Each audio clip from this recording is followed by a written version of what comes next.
Hey there, friends. Welcome back.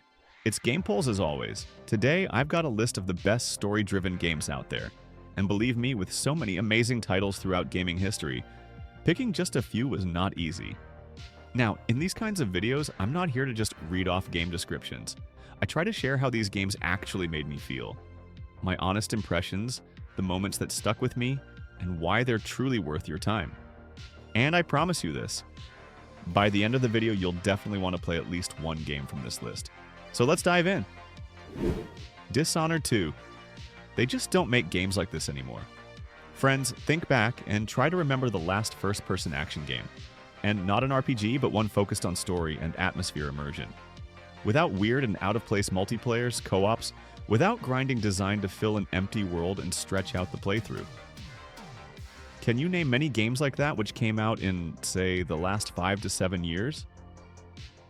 Well, Dishonored 2 is exactly that kind of game. I won't go into detail about different aspects. I'll just say one thing. Everything in it is done at the highest level. Story, location design, game difficulty, different gameplay on different levels. Since the first part, everything has only gotten better, stronger, and more engaging. One thing I want to highlight separately is the replayability. Its potential is just massive. The developers realized that players had gotten out of the habit of paying full price for projects with only story campaigns. So they created a game that once you start playing, you won't just want to beat and be done with it. You'll want to replay it several times. There are two main characters here, their own different abilities, their own relationships with NPCs, full stealth or full action, different endings, and with magic or hardcore with just your hands. Count for yourselves how many variations that already gives you. The developers deserve applause for taking care of something like this, instead of just slapping together some multiplayer and calling it done. For me personally, this is without question one of the best games of 2016, a real hit of those years. I'll give it 10 sneaking Corvos out of 10 hidden Emilys. Senua's Saga, Hellblade 1 and 2. An amazing adventure that impresses with its visuals, gives multiple meanings, and tells the story of a person who, while in the grip of their mental problems, tries to tame, understand, and find their place in this world. From an emotional standpoint, the sequel probably can't boast the same level of personal story development as the first part. But despite this, the bar doesn't drop in storytelling quality, or in the level of scene development, visuals, and atmosphere. This is still a dark, frightening, and piercing Scandinavian tale where, under the guise of fighting mythical creatures, the authors try to show all the dark sides of the barbaric era in human history. The visual game simply amazes you with its detail, and the level of art direction is so off the charts that you want to screenshot, capture, and examine every frame from different angles. Sometimes I turn on photo mode just to rotate the camera and better examine scenes during dynamic gameplay moments. I definitely recommend Senua's Saga, Hellblade for purchase, but I recommend the game not to everyone. Only to those who value atmosphere in games, solitude with the environment, with the hero's inner world, with all their restless voices, psychosis, tears, rage, and inner pain. Basically, if you're a fan of art house on the edge of psychedelia with an insanely beautiful picture, definitely try this game. The Surge 2. A forgotten game series by many, and I'll probably talk about the second part. It came out a while back during the Crazy Souls hype. That hype train hasn't really ended yet, but no one remembers this series anymore. And that's a shame, because the second part is actually pretty good.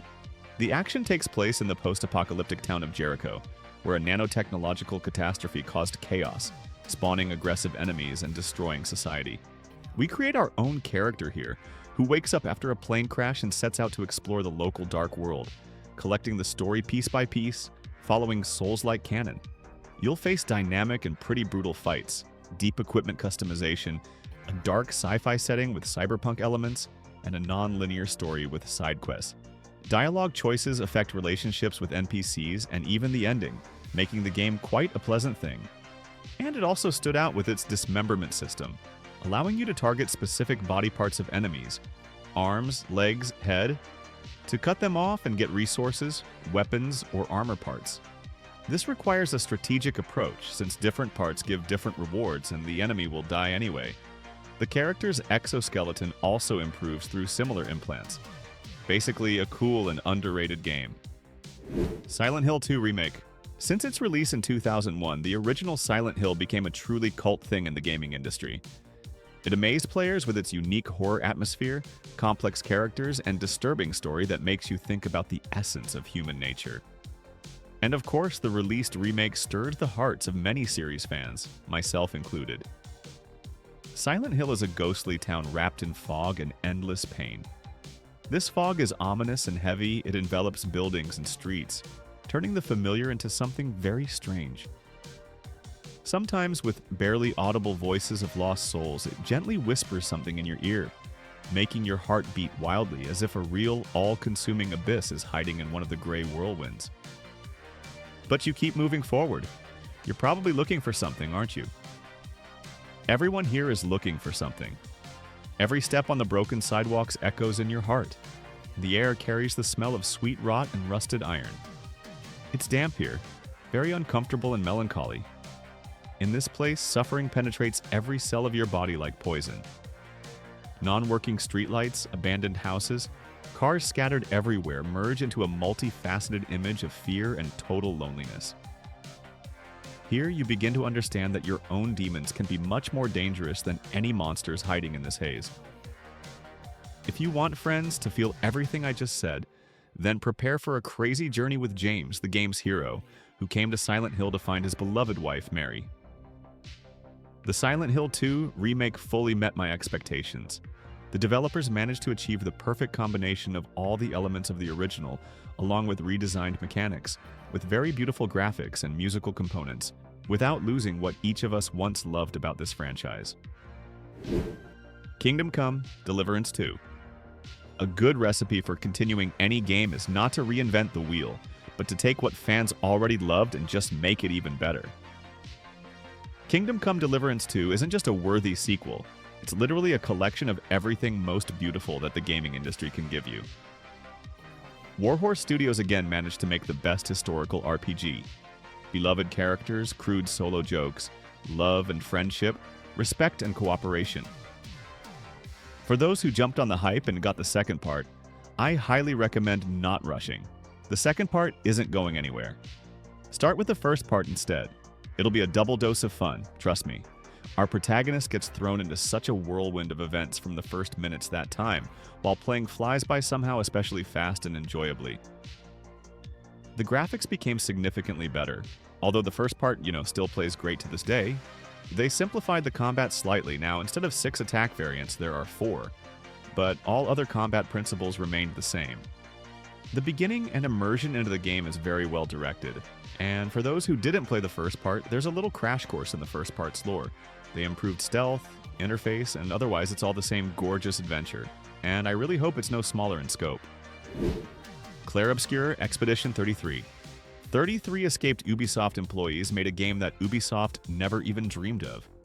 Can you already be a Game of the Year nominee just for the musical accompaniment and voice acting? No, don't think that, friends. I'm not putting down people working at Ubisoft. Quite the opposite, actually. This proves by such a small, departed collective that there are very many talented people there. But they're like, birds in a cage. They're prevented from opening up, flying, and creating. The problem with big corporations is their completely deaf desire from management to hear us, ordinary gamers. And all this in favor of shareholders and profit chasing, of course. What do I want to tell you about the game? It's not even, hard to call a game. It's literally a work of art whose calling is to give us players pleasure. Pleasure literally from everything. From magnificent graphics and proper optimization. From beautiful and living characters that you simply cannot help but empathize with until the very end of the game. From enchanting classical music and from a frightening yet mesmerizing world. And the story, friends? This is the pinnacle of creativity. It's even hard to describe in words. At first, it seems like everything here is, the drunken rambling of a French sailor who fell asleep in a coastal brothel. But then, getting hit with a story twist at the end of the first chapter, and then again at the end of the second, you start thinking about the meaning of existence. And then you get to the ending, or rather the endings. You sit for about 5 minutes with the controller in your hands and an empty stare, just looking at the monitor, trying to comprehend all the depth of those depths. I want to thank the developers from the bottom of my heart. You didn't just make a game, guys, you created real art. Thank you for the atmosphere, for the honesty, for putting your soul into it. Friends, this is one of those games after which you're no longer the same person you were before. Play this game, and then you'll understand what I'm talking about. Tainted Grail: The Fall of Avalon. Literally a masterpiece and find of the year for me personally. The game gives us a dark, reimagined version of Arthurian legends, set on the island of Avalon 600 years after King Arthur's reign. The world is gripped by plague, red death, and weird. That's like a force that distorts reality and comes out at night. We start as a prisoner bound to Arthur's soul and set off to collect fragments of his soul for resurrection, exploring a dark world full of monsters, different factions, and moral dilemmas. The visual style, inspired by dark fantasy and non-linear story in the spirit of Elder Scrolls, but with a darker and more adult atmosphere, delivers some transcendent level of immersion. And the sound that greets you in the game, oh my god, it gives you chills. It sucked me in for about 100 hours until I sniffed out everything there was. A real bomb in my opinion. Mafia Definitive Edition. Another remake of a cult classic, showing that they really used to make masterpieces that don't age over the years. Well, except for graphics. After all, you just need to update it, and players return to familiar characters with their story. That's how I felt with this game. Like I returned to childhood. A very pleasant feeling. The remake is done simply excellently, where they kept everything fans loved, but changed where it was necessary. And the graphics, even without mods, are just excellent, but with mods, no comment. Thanks to games like this, you want to bring more noir into your life. You want to watch gangster movies afterward, read historical literature about the 40s criminal life. You want more games in a similar setting and atmosphere overall. I won't compare the definitive edition with the 2002 game. It's already clear that the original Mafia is deeper, more soulful, and more significant for the gaming industry, of course. But I really like this version too. It's a beautiful, well-directed, and unique game of its kind that authentically conveys all the atmosphere of those years of life in America. It plays through in one breath, just like back in 2002. And definitely, it will leave a mark in the heart of almost every gamer. It'll appeal to all old-school players who played through the original part back in the day. Yeah, I think the remake will appeal to newcomers too. If you're a noir lover, you're obligated to play this game. The Witcher 3: Wild Hunt. I've played through this game for the third time now, but for some reason I have this feeling like I played it for the last time. After reading the entire book Saga and playing through the first two parts, impressions from the finale of the White Wolf story are completely different now. Many emotions weave into one. There's joy for some characters, sadness and longing for others. And at the end, you sit with a puzzled, happy smile on your face. Like that's it. Really nothing more? No, that can't be. After beating the game, I returned to many places I was emotionally connected to. And friends, I became very melancholy.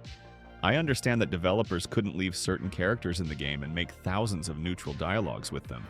And maybe it's even for the better that the game eventually just removes certain characters.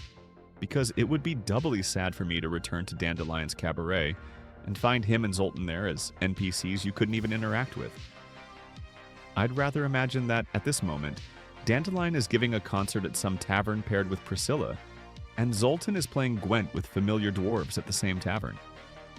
The Witcher 3 is a magnificent game, and I love it, friends, not for things like graphics, combat, music, and so on.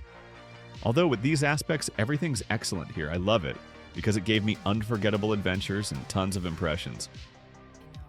That it's the best RPG of the last 10 years is an indisputable fact that hardly any of you would want to argue with. And I don't think something equally magnificent will appear soon that could overshadow the story of Geralt of Rivia. Huge respect to CD Projekt Red for working so meticulously on the universe, on the atmosphere, on the characters, on the quest. Even a small 5-minute encounter on the road with some wanderer is filled with something that leaves memories behind. The Witcher 3 is one of the best games I've ever played, possibly even the best. Detroit: Become Human. This game completely changed me and made me a different person. It gave me meaning and desire to live on when I lost it. I can't remember any game or anything else that had such a big impact on me.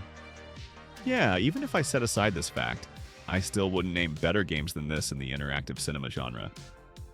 Well, maybe Heavy Rain, but Detroit is somehow closer to me, Both the characters and story, and your choice. The atmosphere in the game here is all beautiful and gives lots of topics for reflection and food for thought. Generally, friends, no matter how many opinions I've heard about robots in our future, Detroit, in my opinion, is closest to our reality. The variability of playthrough is sometimes simply amazing. Even after playing through the game 3 times and unlocking all achievements, I didn't see the third ending.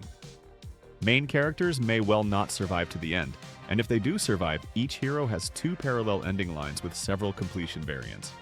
Considering the game's technology and scope, all this, is impressive. This isn't choice without choice like in more budget games, but a game where you can really make your choice, and it will really decide something. I wholeheartedly recommend playing it at least once. I'd erase my memory to play it again. I give it 28 stab wounds out of 28 if you know what I mean. It Takes Two. This is a game that gave me and my girlfriend simply unforgettable impressions. Without a doubt, this is one of the most engaging and thoughtful cooperative story games I've ever played.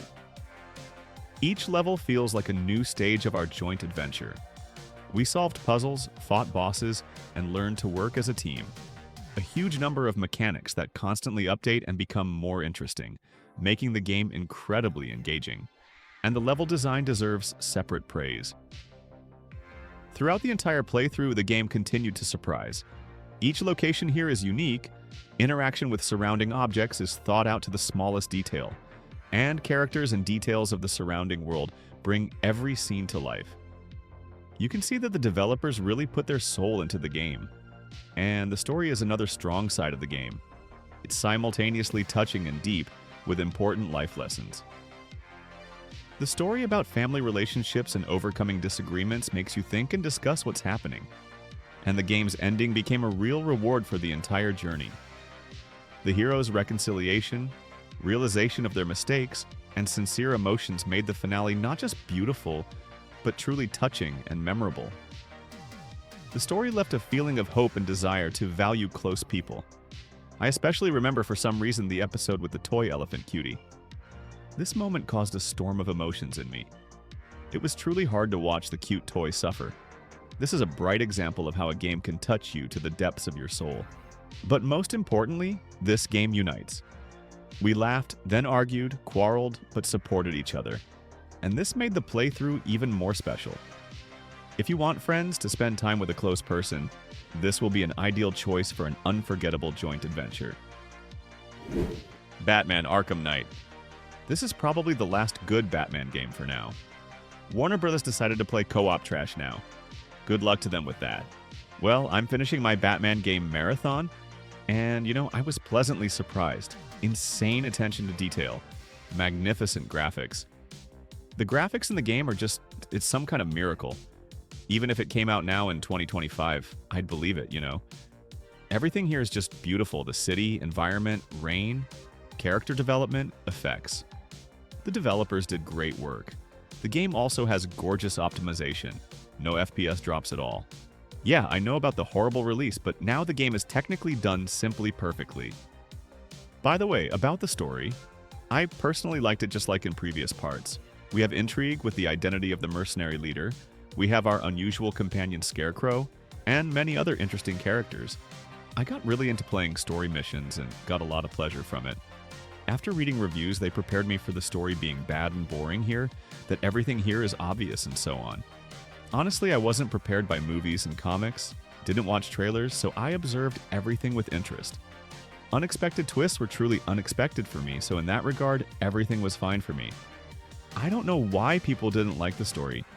By the way, guys, if you played Batman, write how you like the story.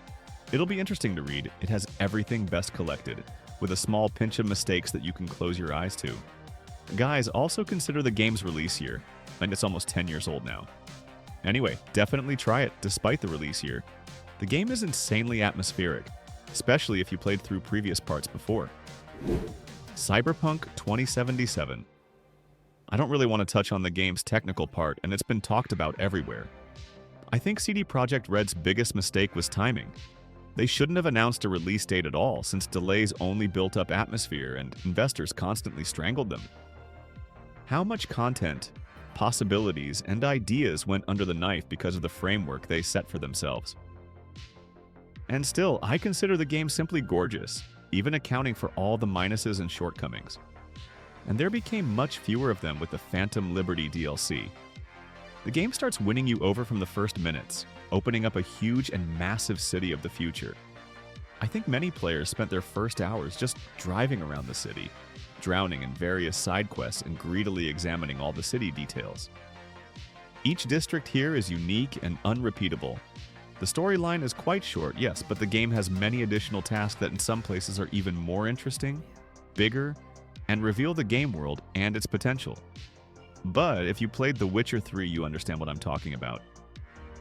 CD Projekt Red knows very well how to make mini-stories and side quests. Side quests for me in this game are like full-fledged quests. There are quite a lot of different moral choices, different actions, and various philosophical subtexts. The relationship with heroes that builds throughout the entire game determines the overall mood of the finale and your feelings. If you just run through the story, speedrun doing almost nothing, the game will punish you with an incredibly dull and simply disgusting ending. So friends, don't rush, read dialogues, get involved, do side quests, and the game will definitely reward you with the emotions you get. Trust me on this. Red Dead Redemption 2. Only Rockstar could offer such scale, such amount of detail in everything. However, not everyone will be able to finish the game. It's very unhurried. You can only get to action by going through thousands of lines of dialogue and long horse rides. This time, Rockstar offers players a truly serious story that, as befits any worthy work, raises many questions and makes you think about a lot of things. Characters are well developed and voiced. It's interesting to watch their development from chapter to chapter, and their loss makes you worry. Although, in other games with similar moments, you sit with a stone face as if nothing happened. I won't talk long about gameplay and action. They're implemented well, you won't get tired of shooting even after thousands of hours of play, since shootouts occur in almost all missions. But the main advantages of local gameplay are long horse rides through picturesque locations and unhurried exploration of the game world's expanses with tons of detailed and very developed animations. All this gives the game uniqueness, since not every game from a major studio can offer what most players won't appreciate. But sometimes you really want to play a game that doesn't rush you anywhere, and thus allows the player to completely immerse themselves in it. Playing Red Dead Redemption 2, sometimes you forget that you're just playing a game and not watching some very good movie with developed dialogues, interesting characters, good direction, and gorgeous acting. Yes, of course, the game is very unhurried and the beginning is drawn out, where most speedrunners will just drop it immediately. But every one of you should play this masterpiece.